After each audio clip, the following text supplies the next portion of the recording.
مسلم league نون کی chief organiser Maryam Nawaz نے Shekau پورہ جلسے میں سابق چیف جسٹس ثاقب نثار کو نشانے پر رکھ لیا۔ کہا نواز شریف کے خلاف سازش کے دار ثاقب نثار نے تسلیم کیا کہ اس نے آئین کے مطابق نہیں بلکہ کسی کی خواہش پر نواز شریف کے خلاف فیصلہ سنایا۔ قوم کو پورا سچ بتائیں کہ وہ کوئی فیض حمید تھا۔ ثاقب نثار نے صادق اور امین کا ادھورا سرٹیفکیٹ بھی واپس لے لیا۔ مریم نواز نے عمران خان کی ٹانگ پر چڑھے پلسٹر پر بھی سوال اٹھا دیا۔ کہا 5 ماہ ہو گئے، کیسا زخم ہے جو ٹھیک نہیں ہو رہا، بزدلی کا تانا بھی دے دیا۔ کہا چوری نہیں کی تو تلاشی کیوں نہیں دیتے۔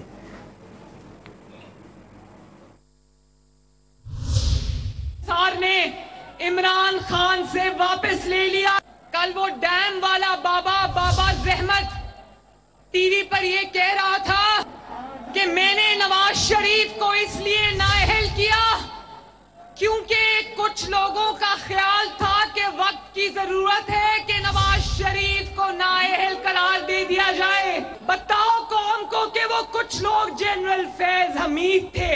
تم نے کسی کی خواہش پر انصاف کرنا تھا یا تم نے آئین اور قانون کے اوپر رکھ کر انصاف کرنا تھا؟ جب سے مقدمات شروع ہوئے گھر سے نہیں نکلا، چھتوں کے لینٹر کھل جاتے ہیں، اس 5 مہینے سے اس کی ٹانگ سے پلاسٹر نہیں اتر رہا۔ ایک بزدل کو ہمارے سروں پر مسلط کر دیا۔ بولو شیخو پورہ والو، ایک بہادر قوم کا لیڈر ایک بزدل ہو سکتا ہے؟